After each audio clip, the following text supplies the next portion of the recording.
Hai teman-teman, kembali lagi nih bersama kami berempat. Ada saya Timothy Purnomo, ada Benny Johan, ada Mas Aryo Wicaksono dan Irsan di Hai, program selamat malam semuanya.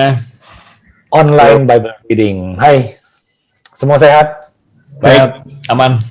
Aman ya, mantap. Terakhir kita di Galatia 5 ya, kita belajar tentang hidup dipimpin oleh Roh Kudus, dan kami yakin dan percaya bahwa teman-teman semua di sana juga bisa mengerti dan mengaplikasikannya ya. Oh ya, tidak lupa kami selalu berharap teman-teman dalam keadaan sehat ya, dalam keadaan tetap produktif, selalu kreatif dan selalu bergerak ya. Oke, gimana? Kita mau lanjut terus ya ke Galatia 6 ya. Yes. Ya. Sikat. Galatia 6. Kita mulai, saya baca deh. Saling membantulah kamu. Saudara-saudara, kalaupun seorang kedapatan melakukan suatu pelanggaran, maka kamu yang rohani harus memimpin orang itu ke jalan yang benar dalam roh lemah lembut, sambil menjaga dirimu sendiri, supaya kamu juga jangan kena pencobaan. Bertolong-tolonganlah menanggung bebanmu, demikianlah kamu memenuhi hukum Kristus. Sebab kalau seorang menyangka bahwa ia berarti, padahal ia sama sekali tidak berarti, ia menipu dirinya sendiri. Baiklah, tiap-tiap orang menguji pekerjaannya sendiri, maka ia boleh bermegah melihat keadaannya sendiri dan bukan melihat keadaan orang lain. Sebab tiap-tiap orang akan memikul tanggungannya sendiri, dan baiklah dia yang menerima pengajaran dalam firman, membagi segala sesuatu yang ada padanya dengan orang yang memberikan pengajaran itu. Jangan sesat, Allah tidak membiarkan dirinya dipermainkan, karena apa yang ditabur orang itu juga yang akan dituainya. Sebab barang siapa menabur dalam dagingnya, ia akan menuai kebinasaan dari dagingnya. Tetapi barang siapa menabur dalam roh, ia akan menuai hidup yang kekal dari roh. Janganlah kita jemu-jemu berbuat baik, karena apabila sudah datang waktunya, kita akan menuai jika tidak menjadi lemah. Jika kita tidak menjadi lemah. Karena itu, selama masih ada kesempatan bagi kita, marilah kita berbuat baik kepada semua orang, tetapi terutama kepada kawan-kawan kita seiman. Wah, ini. Amen. Wow, ini banyak pertanyaan nih kalau dibaca ini ya.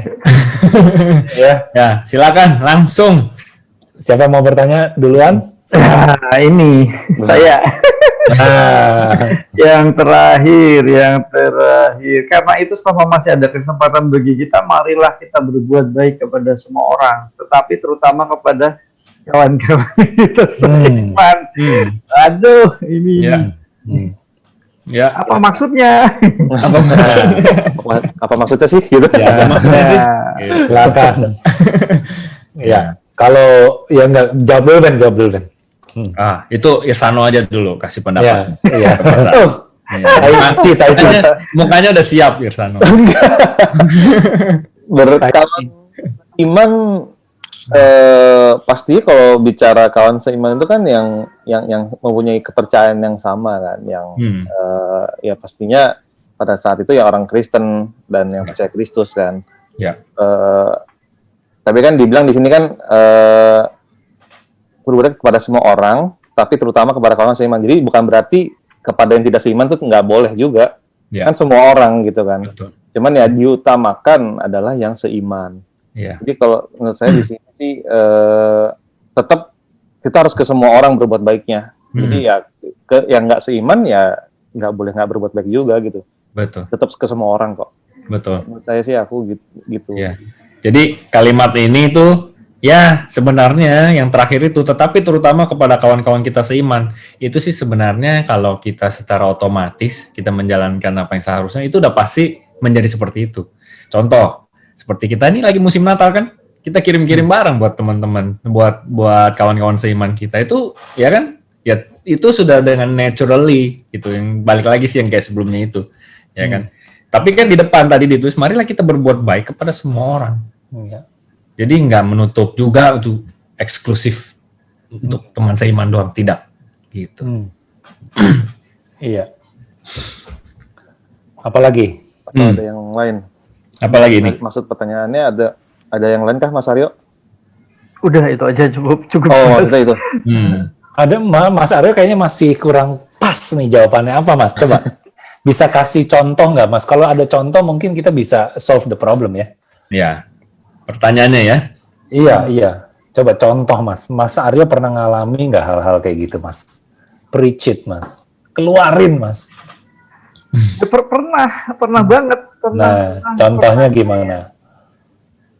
Ini ya, ada beberapa waktu yang lalu ada seorang yang tidak seiman gitu ya, menawarkan pada saya untuk, yuk mau nggak kamu advertise saya punya restoran, tapi untuk designing other religions, rumah peribadatan. Kamu pasang advertising gitu di restoran saya, yang mengiklankan kerelaanmu, niatanmu untuk designing rumah ibadat dari orang yang tidak seiman dengan kamu. Gitu. Ya, terus terang saya masih belum mengiyakan atau memberikan respons untuk invitation itu seperti itu contoh yang real yang saya dapatkan. Ya. Seperti itu. Gimana, Ben? Pertanyaannya jadi diambil apa nggak diambil? What should I do? Oh, itu mah gampang. Itu mah gampang. Jawabannya adalah doakan sama Tuhan, ngobrol sama Tuhan. Kalau semuanya damai sejahtera, it's okay, just do it. Thank you. Gitu. Ya, dan makanya kita tuh hidup tuh dari hubungan kita sama Roh Kudus, sama iman kita. Yang tadi kan, yang di depan itu di yang sesi sebelumnya. Untuk kita bisa mendapatkan sebuah kebenaran, itu komponennya adalah Roh Kudus sama iman. Berarti kita dekat dulu sama Roh Kudus, kita punya pergumulan ini, kita boleh ngobrol, kita tanya, ya kan, kita doain. Ya, kalau kita bisa merasakan damai sejahtera, yang dari Tuhan itu selalu ada damai sejahtera dan sukacitanya. Amin. Ya, tapi kalau ternyata tidak, ya berarti enggak. Kita juga harus berani jujur dengan diri kita sendiri sih. Kalau udah gitu kan hubungannya seperti itu. Ya, tuh. Karena itu hal pekerjaan, Mas Aryo, menurut saya, profesional gitu. Ya kan? Profesional, ya it doesn't matter gitu. Nah, itu kan salah satu kita menjadi berkat juga buat orang lain. Ya, kecuali pada saat kita doakan apa segala macam, kita nggak dapat nih damai sejahteranya. Ya. Nah, sukacitanya juga nggak dapat. Ya udah, it's okay. It's a no. Oke, gue merasa gue dapat nih damai sejahteranya, Tuhan bilang just keep doing it, just go gitu. I'll do it. Iya, gitu. Thank you. Nah, ini ada yang menarik ya, kalau gue mau di ayat mulai ayat 5 ya, sebab tiap-tiap orang akan memikul tanggungannya sendiri, dan baiklah dia yang menerima pengajaran dalam firman membagi segala sesuatu yang ada padanya dengan orang yang memberikan pengajaran itu. Jangan sesat, Allah tidak membiarkan dirinya dipermainkan karena apa yang ditabur orang. Dan lain sebagainya ya, sebab barang siapa menabur dalam daging bla bla bla yang ke bawah itu ya. Nah, ini menurut gua ada hubungannya dengan yang di bawah itu sih, yang ayat penutup di perikop ini sih, gitu loh. Dan baiklah dia yang menerima pengajaran dalam firman membagi segala sesuatu yang ada padanya dengan orang yang memberikan pengajaran itu. Ya maksudnya kan kalau di sini udah jelas terlihat kepada sesama kita ya, orang-orang seiman gitu ya. Ya. Ngerti nggak? Kita di sini bisa harus, kalau gue coba read between the line, kita harus bisa besi menajamkan besi dengan sesama kita di situ, gitu ya. Betul. Jadi apa yang kita ajarkan ya kita aplikasikan, bukan yang pertama-tama kita aplikasikan adalah di sekitar kita, di surrounding kita. Kenapa? Karena mereka pun bisa langsung melihat gitu loh. Mereka bisa langsung mencerna gitu loh, apa yang kita lagi lakukan gitu, berdasarkan apa yang apa yang kita terima, pengajaran yang kita terima. Ya kan? Karena kalau di luar sana belum tentu mereka menganggap kita baik dan benar gitu ya, karena mungkin pahamnya mereka ya berbeda gitu. Ini orang-orang di luar kita ya. Itu sebab value-nya berbeda. Itu sebabnya mungkin di ayat ini Paulus mau menyampaikan hal itu kepada kita gitu, bahwa lakukan untuk orang-orang seiman sesama kita gitu, supaya pada saat kita melakukan kebaikan atau mempraktekkan value itu orang langsung get it gitu. Oh oke. Jadi kita saling menajamkan. Oh iya. Gitu loh. Ya. Di situ. Betul. Jadi based on apa yang kita udah pelajarin, kita praktekin gitu ya, Tim ya. Betul, di ayat 7 itu ada hardikan gitu loh. Jangan sesat gitu loh. Allah tidak membiarkan dirinya dipermainkan.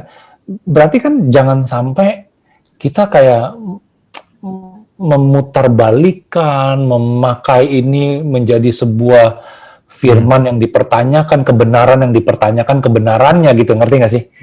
Menurut gue sih, gue dari tadi coba memikirkan hal itu gitu. Iya. Sama kayak ini gak sih, kayak kalau kita memberikan itu kepada orang yang bukan istilahnya tidak mengerti gitu ya, dan malah akan mendebat balik, malah itu seperti kayak ayat yang dimana sih kayak ngasih mutiara ke babi itu ya mungkin ya. Kayak malah dia bisa menerkam kita kembali gitu kan. Iya, betul. Itu kan kita diajarin di Matius juga yang tentang itu, ya. Matius, dan juga itu kan juga konteksnya juga kalau memang nggak diterima, nggak ada damai, gitu. kebaskan kaki, kan. Kebaskan, Iya. Makanya di situ ditulis, Paulus menulis setelah dibilang jangan sesat, Allah tidak membiarkan dirinya dipermainkan, karena apa yang ditabur orang itu juga yang akan dituainya gitu. Jadi kalau memang kita berbuat baik, kita pasti akan menuai kebaikan gitu loh. Jadi jangan takut untuk berbuat baik kepada siapapun sih intinya. Terus juga yang tadi balik lagi tuh ke Galatia yang pasal 5 ya. Kasihilah orang terlebih dahulu, karena automatically kita pasti udah mengasihi diri kita gitu. Iya, betul. Gitu. Jadi di perikop di chapter yang ke-6 ini kan judul kecilnya saling membantulah kamu. Betul. Ya kan? Berarti between us nih saling membantulah gitu, ya kan? Help each other. Yang tadi yang di depan di ayat yang pertama kan di sesi yang sebelumnya kita ngomong tentang minum tuh. Boleh nggak minum, apa nggak boleh, apa segala macam. Jadi tapi kita udah jelas, kita udah bahas dengan sangat baik sih gitu, komprehensif. Tapi di sini di depan ditambah lagi nih. Saudara-saudara, kalaupun seorang kedapatan melakukan pelanggaran, ya nggak? Let's say ada yang suka minum, itu kan pelanggaran tuh, sampai mabok. Next, kita pakai contoh itu lagi, kita balik ke sono. Ya, maka kamu yang rohani harus memimpin orang itu ke jalan yang benar, ke dalam roh lemah lembut. Artinya ngasih taunya juga pakai roh lemah lembut. Ada kasih di dalam situ, ya. Sambil menjaga dirimu sendiri. Nah, ini ada konsekuensinya nih. Pada saat kita mau reach out, you juga harus hati-hati maksudnya, ya. Karena ditulis sambil menjaga dirimu sendiri supaya kamu juga jangan kena pencobaan. Nah, kan tadinya mau nolong malah masuk ke dalam situ. Ya, mendingan kuatkan dulu nih. Ya kan? Gitu. Betul. Baru ditulis bertolong-tolonganlah menanggung bebanmu. Demikianlah kamu memenuhi hukum Kristus. Jadi dengan sangat jelas tetap disuruh tolong, suruh bantu. Tapi harus tahu batas kemampuan kita nih sampai mana. Iya. Iya. Nggak boleh naif kan katanya kan, gitu. Ya. Sip, lanjut ya. Lanjut. Gue baca deh. Ya. Peringatan dan salam. Ini udah penutup ya. Lihatlah bagaimana besarnya huruf-huruf yang kutulis kepadamu dengan tanganku sendiri. Mereka yang secara lahiriah suka menonjolkan diri, merekalah yang berusaha memaksa kamu untuk bersunat. Hanya dengan maksud supaya mereka tidak dianiaya karena salib Kristus. Sebab mereka yang menyunatkan dirinya pun tidak memelihara hukum Taurat. Tetapi mereka menghendaki supaya kamu menyunatkan diri, agar mereka dapat bermegah atas keadaanmu yang lahiriah. Tetapi aku sekali-sekali tidak mau bermegah selain dalam salib Tuhan kita Yesus Kristus. Sebab olehnya dunia telah disalibkan bagiku dan aku bagi dunia. Sebab bersunat atau tidak bersunat tidak ada artinya. Tetapi menjadi ciptaan baru, itu yang ada artinya. Dan semua orang yang memberikan dirinya dipimpin oleh patokan ini, turunlah kiranya damai sejahtera dan rahmat atas mereka dan atas Israel milik Allah. Selanjutnya, janganlah ada orang yang menyusahkan aku, karena pada tubuhku ada tanda-tanda milik Yesus. Kasih karunia Tuhan kita Yesus Kristus menyertai roh kamu, saudara-saudara. Amin. Amin. Gitu. Amin. Ya. Apa nih dari perikop yang terakhir ini? Ayat 17 agak kurang paham nih saya. Karena pada tubuhku ada tanda-tanda milik Yesus. Itu artinya apa ya? Ada yang bisa... Ya karena masih berhubungan dengan hukum Taurat itu, gitu. Oh. Ya kan maksudnya jangan lagi pakai peraturan-peraturan hukum Taurat ini untuk kayak ditanya-tanyain terus gitu loh. Ya kan sebenarnya udah jelas gitu. Kalau ikut Tuhan Yesus ya itu tadi ya kita diselamatkan, dibenarkan itu karena iman di dalam Kristus. Bukan karena ya kan? hukum itu lagi. Iya, bukan hukum Taurat itu lagi. Terus sunat, tidak bersunat tidak ada artinya, ya kan? Itu yang di ayat 13 ya. Itu so real loh itu. Maksudnya kehidupan manusia banget tuh. Sebab mereka yang menyunatkan dirinya pun tidak memelihara hukum Taurat, tetapi mereka menghendaki supaya kamu menyunatkan diri agar mereka dapat bermega atas keadaanmu yang lahiriah. Iya. Gitu. Iya. Artinya kan mereka nggak lakuin apa yang mereka suruh. Iya. Sebenarnya. Iya. Ya kan? Betul. Itu definisi munafik kalau kita baca di Alkitab. Iya. Ya kan? Cuman kayak gini, lu udah sama-sama sama gue, lu udah sama-sama bersunat gitu kan. Ibaratnya cuman gitu doang. Iya, iya. Gitu. Tapi di Alkitab itu juga jadi belajar sesuatu tentang orang munafik di Matius itu, ingat nggak teman? Iya. Mas Aryo nih kita belajar nih. Orang munafik itu kalau dia ngomong belum tentu nggak benar. Yang dia omongin itu benar. Makanya dia lakuin. Ya, jadi ya kan kita lakuin apa yang diomongin, tapi jangan lakuin apa yang dia lakuin. Iya. We do what they say, but don't do what they do. Kalau ketemu orang munafik, kira-kira seperti itu. Karena gue belajarnya sebenarnya kalau gue pakai contoh dari bokap gitu. Yang dia ngerokok, tapi dia bilang sama gue depan muka gue, dia bilang, lu jangan ngerokok ya. Ngerokok tuh nggak sehat. Terus dia sambil ngerokok. Nah, dulu konsepnya adalah jadi nggak mau, jadi nggak percaya. Padahal apa yang diomongin tuh benar loh. Iya. Gitu. Jadi karena kita kesel dengan tindakannya, kita jadi kehilangan esensi kebenaran itu. Padahal apa yang diomongin sebenarnya itu benar loh. Betul. Jadi ya kita take apa yang benarnya, tapi jangan lakuin apa yang dia lakuin. Gitu. Betul. Berarti malah kalau misalnya kayak kita anak mungkin nanya, kok papa nggak ngerokok kayak orang-orang gitu? Karena waktu itu nggak sehat. Oh ya oke gitu. Maksudnya kita mencontohkan kan. Saya nggak ngerokok karena itu nggak sehat. Jadi ucapan kita pun juga jadi dipercaya dan ya. Buktinya nyata kan. Betul. Jadi ada powernya ya. Karena melakukan apa yang dilarang. Iya. Apa yang dikatakan. Itu yang ayat 17 ya, itu selanjutnya janganlah ada orang yang menyusahkan aku karena pada tubuhku ada tanda-tanda milik Yesus. Mungkin ini tanda-tanda milik Yesus bisa nggak sih diartikan bahwa Paulus sudah mengalami Yesus gitu dalam hidupnya. Jadi janganlah ada orang yang menyusahkan. Nah, coba ya gue cari bahasa lainnya yang menyusahkan tuh apa ya? Ya.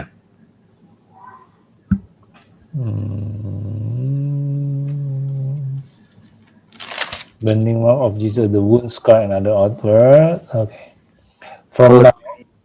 Selanjutnya, janganlah seorang pun menyusahkan saya lagi, sebab pada tubuh saya ada bukti-bukti bahwa saya pengikut Yesus. By making it necessary for me to justify my authority as an. Nah, yang di Amplified Bible deh, itu cukup jelas sih. AMP. From now on, let no one trouble me. By making it necessary for me to justify my authority as an apostle and the absolute truth of the gospel. For I bear on my body the branding marks of Jesus, the wound, the scars, and the other outward evidence of persecution. Yeah. This testify to his ownership of me. Gitu. Jadi Ya itu mungkin Paulus bilang gitu, San. Jadi jangan meragukan gua kalau lu mau lihat gua pengikut Kristus atau apa apostol apa bukan gitu loh. Ya. Nah, gua udah disiksa juga gitu loh. Ya. Gitu. Ya, betul. Itu ada ayatnya juga kan. Kita itu boleh bermegah, tapi cuma bermegah dalam pekerjaan-pekerjaan Tuhan. Iya kan, gitu. Iya. Ya itu cara dia bermegahnya ya dengan apa yang dia sudah lakukan, ya apa yang sudah Tuhan lakukan dalam hidup dia. Dan ini gue barusan dapat sesuatu ya menarik ya. Mungkin gue mau share bahwa kan di sini dia bilang ya, from now on let no one trouble me by making it necessary for me to justify my authority as an apostle. Gitu ya. Jadi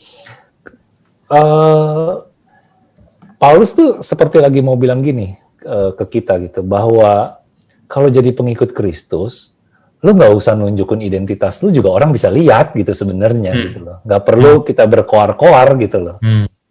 Karena apa yang terpancar dari kita ya kemegahan Tuhan itu kalau memang kita seorang pengikut Kristus gitu loh. Jadi kan kayak tandanya ya cuman itu aja, orang bisa melihat dan memuliakan Tuhan nggak dari kehidupan kita. Iya. Gitu kan? Iya. Iya benar. Iya. Mau bertanya dong tentang perikop sebelumnya juga nih, misalnya tentang berbuat baik tadi kan, janganlah engkau berbuat baik terus, maksudnya berhenti berbuat baik terus. Apa yang harus kita lakukan jika perbuatan baik kita itu disalahgunakan oleh beberapa orang, even teman seiman kita gitu kan?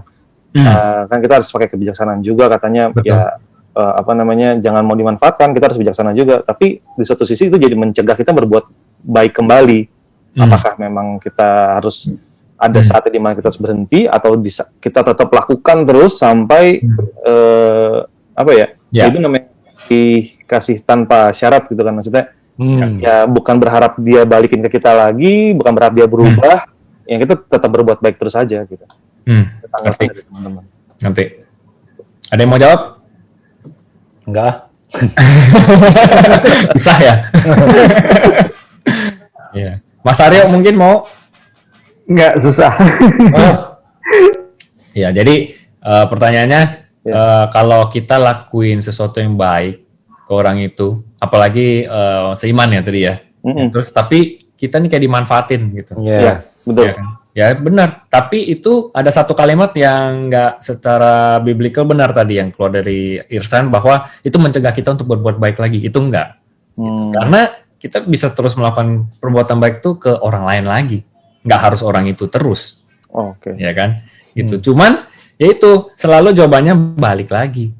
Balik lagi, hubungan kita sama Tuhan. Kita punya pergumulan, balik, berdoa, minta sama Roh Kudus. Karena untuk mendapat kebenaran itu, ya kan, harus ada Roh Kudus sama ada imannya, gitu. Pada saat kita berdoa, kita dapat damai sejahtera untuk terus tolong orang ini meskipun apa yang dilakukan sama kita nggak fair nih. Ya udah, just keep doing it. Tapi karena Roh yang di dalam kita ini sudah lebih besar dari semua yang ada di luar itu, gitu. Jadi selalu balik lagi aja ke situ. Ya pada saat ternyata kita memang udah nggak dapat nih damai sejahteranya. Nah kita, apalagi kita baca Firman Tuhan, terus baca Firman Tuhan, karena pada saat kita mengalami sesuatu, firman Tuhan tuh bisa keluar, bisa nyala buat kita di momen-momen tertentu. Gue ingat siapa yang lo cerita gitu, San, gue juga pernah ngalamin kayak gitu. Ya, terus keluar, ya, misalkan let's say kita pas lagi baca, Tuhan ingatkan yang itu, cerdik seperti ular, tulus seperti merpati. Ya kan? Di depannya itu harus cerdik dulu, and then you tulus lakukannya. Ya kan nggak selalu tulis di depannya tuh tulus dulu, and then cerdik. Gitu. Kalau tulus terus, jadinya bisa dimanfaatin orang, benar. Oke. Gitu. Jadi we have to know yang kita lagi bantu, yang lagi kita lakukan ini seperti apa. Ya makanya itu. Tapi pada saat kita memang sudah mau bantu, ya dengan sangat tulus kita lakukan. Gitu. Itu sih. Ya, tapi gue selalu ingat sih untuk kembali lagi aja ngobrol sama Tuhan, selalu kayak gitu. Habisnya nggak bisa jawab pertanyaan secara spesifik karena gue juga nggak tahu apa yang lo lagi yang dilakukan seperti apa. Ya, gue sering sih gini, gue sering mikir kayak gini. Setiap orang tuh kalau dekat sama Roh Kudus untuk lakukannya tuh bisa jadi beda-beda loh.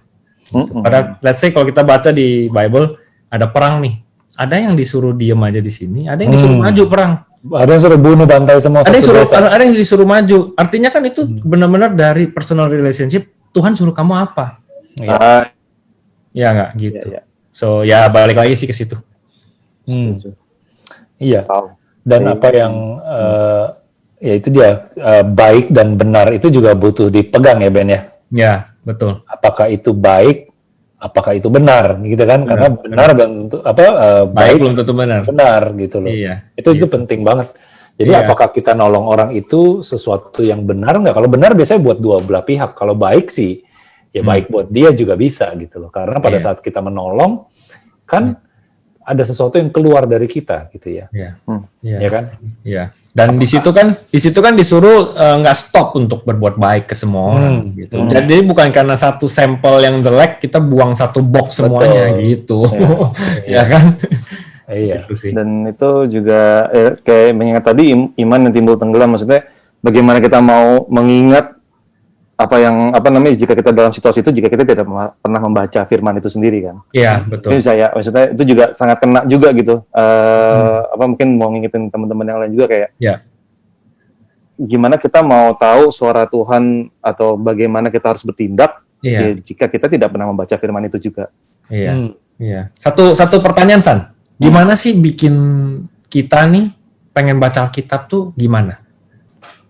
Maksudnya triggernya apa? Akhirnya kita kayak, aduh, gue kayaknya harus baca terus nih, nggak boleh jauh-jauh nih, gitu.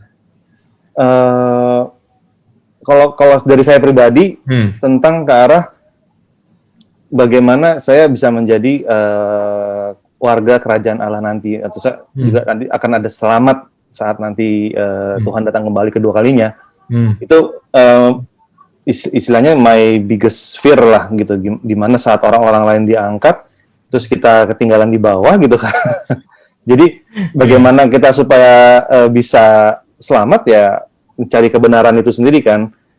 Kan carilah dahulu kerajaan Allah dan kebenarannya gitu. Maka semua akan dilimpahkan kepadamu juga. Bukan berarti kita mau mengincar kelimpahannya itu, cuman kebenaran itu kita harus tahu dulu bagaimana gitu kan. Jangan sampai kita menjalani sesuatu menurut kita sudah baik tapi ternyata tidak benar gitu.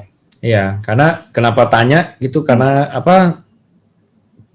pengen tahu aja gitu loh, kenapa pada akhirnya kita bisa memutuskan di sini dan kita tuh pengen banget baca Alkitab gitu. Awalnya tuh kenapa, why gitu kan. Karena kalau kita udah tahu itu kan berarti kita bisa kasih pengertian ke orang-orang yang masih belum sebegitu pengennya baca Alkitab. And then how kita bisa kasih tahu orang-orang ya. Iya. Mas Aryo mungkin ada pemikiran yang lain? Iya, ada.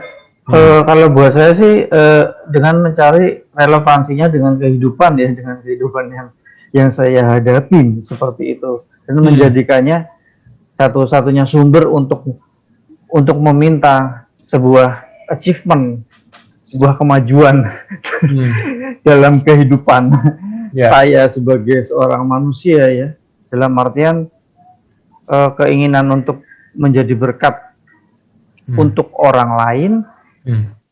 Itu tidak bisa secara naif diangankan. Itu sangat tidak sederhana. Sama seperti halnya yang dalam 1 bulan 3 minggu ini saya temui, bahwa tidak cukup hanya dengan firman saja kita bisa menginspirasi orang lain untuk maju. Padahal I have to say that I'm dealing with one of the institution, yayasan Christian. This is a Christian institution yang saya di-invite untuk memberikan inspiration, saya di-invite untuk memberikan advice, tapi tidak bisa secara naif, I have to say, untuk menggerakkan sesuatu yang seharusnya bergerak seperti itu. So I'm asking heaven, so saya asking heaven untuk please give me the weapon, please give me the proof to menggerakkan apa yang seharusnya sudah bisa bergerak. Nah, this is complicated ya, tapi itu yang saya hadapi dalam sebulan ini. Iya, gitu. Tapi semua itu proses sih, perlu waktu, ya kan? Nggak bisa cuman, hari ini baru kita dengarkan, nggak bisa cuman overnight, tapi overtime. Jadi ya nggak apa-apa, terus lakukan aja. Iya. Yang penting kita do our part. Betul. Kita tertib itu aja, patuh, tertib, tertata, do our part. Yang ada di tangan kita, sekecil apapun, do it with excellency. Benar. Ya, itu aja. Benar Mas Aryo. Dan kalau setiap kali nggak tahu kenapa kalau misalnya cerita gitu terus muncul tuh si ayat itu tuh, ting gitu kan. Kenapa? Karena kita tenggelam di dalam firman Tuhan. Jadi pada saat kita selalu pas kita ngerasa stres, kita lagi kesel, kita lagi apa, dia muncul tuh. Dia kasih tahu gitu, ya kan? Paulus bilang, dia menyiram. Apolos, dia bilang apa? Dia menanam. Apolos menyiram. Tuhan yang kasih perkembangan. Jadi pada saat itu, dia muncul. Oh ya udahlah. Yang penting I'll just do my part, ya kan? Nanti Tuhan bisa yang lanjutkan sisanya. Yang penting kita lakukan baik. Jadi kayak gitu. Jadi kitanya tuh jadi kayak mantep gitu loh. Majunya nih mantep. Ya. Salah satu, saya tambahkan sedikit lagi ya. Salah satu ayat saja yang dari Amsal 22 itu. Pernahkah engkau melihat orang yang cakap dalam pekerjaannya? Di depan raja-raja ia akan berdiri dan bukan di hadapan pencemooh. Jadi saya mencari kembali ke pertanyaan tadi, apa yang men-trigger saya untuk tetap membaca Alkitab? Saya mencari ayat-ayat hafalan yang ini yang pertama kali apa yang men-trigger saya, ayat hafalan yang mendukung saya dalam pekerjaan, katakanlah itu yang paling saya sukai gitu loh. Aku cari yang paling connect dengan pekerjaan. Misalkan sebuah rumah dibangun dengan itu, Pastor Jeffrey pernah bicara itu, diisi dengan kebijaksanaan, perabotnya adalah ini. Nah itu yang men-trigger saya the most itu. Back to your question, Ben. Thank you. Betul. Ya itu. It's good for sharing sih. Jadi teman-teman yang kalau baru cuma nonton, ya kan siapa tahu ada yang nonton cuma pas di bagian ini. Pas di bagian ini, and then they will think, oh ternyata inilah yang menginspirasi kita semua ada di sini, ya kan, untuk kita mau baca Bible gitu. Pada akhirnya kita bisa jadi online Bible reading ini berempat. Gitu. Kita juga harap sih ini di tempat lain semua bisa terus terjadi, bukan cuma kita berempat, ya kan, ada 4 yang lain lagi gitu loh di mana-mana. Ya. Betul. Set. Ya. Kita udah habis di Galatia 6, tapi sebelumnya gue mau bagiin terakhir ini ya. Janganlah kita jemu-jemu berbuat baik, karena apabila sudah datang waktunya kita akan menuai. Jika kita tidak menjadi lemah, ya. Jadi ini mungkin sebuah closing untuk di Galatia 6 ini, di Galatia khususnya di surat Galatia. Janganlah kita jemu-jemu berbuat baik, ya. Karena apabila sudah datang waktunya kita akan menuai jika kita tidak menjadi lemah. Jadi ini keren banget ya pesan dari Paulus ini ya. So, gue pribadi adalah orang yang pernah hampir tiba waktunya gitu, tapi di sana saya bilang sama Tuhan gitu bahwa Tuhan, saya belum melakukan banyak perbuatan baik untuk Engkau, untuk orang-orang di sekeliling, untuk keluarga gitu loh. Aku belum mengerjakan banyak perbuatan baik gitu loh pada waktu itu. Waktu itu cuman itu doang yang keluar dari mulut saya belum mau mati gitu. Karena saya belum melakukan banyak perbuatan baik. So, jadi kayak kematian di depan mata, dan kita baru bisa berasa bahwa kita belum berbuat banyak gitu loh. Jadi itu salah satu kenapa kita di sini Paulus ngomong begitu, gue jadi baru ngerti nih gitu loh. Jangan jemu-jemu berbuat baik, karena apabila sudah datang waktunya kita akan menuai jika kita tidak menjadi lemah. Wow. So powerful, man. So powerful. Jangan sampai udah waktunya kita lihat di depan mata kita belum melakukan apa-apa. Ya, sama kalau kayak kita juga bicara tentang pengangkatan atau rapture gitu. Jangan sampai pada waktunya tiba kita ketinggalan, ibaratnya gitu kan. Ya, betul. Ya, dengan waktu-waktu ini kan kita isi semua dengan yang baik. Yes. Betul. So good. Oke. Thank you so much, Ben. Ya, thank you Mas Aryo, semuanya. Irfan. Terima kasih semuanya. Ya, thank you semuanya. Kita sudah habis di surat Galatia. Next session kita akan ke 1 Tesalonika ya, surat Paulus yang berikutnya ya. Kita baca secara struktural ya. Iya. Gitu. Ya. Oke. Tetap jaga kesehatan. Selalu berdoa dan berjaga-jaga. Tetap kreatif, produktif, dan selalu bergerak. Tuhan Yesus memberkati. Bye-bye. God bless. Bye. Bye-bye. Bye.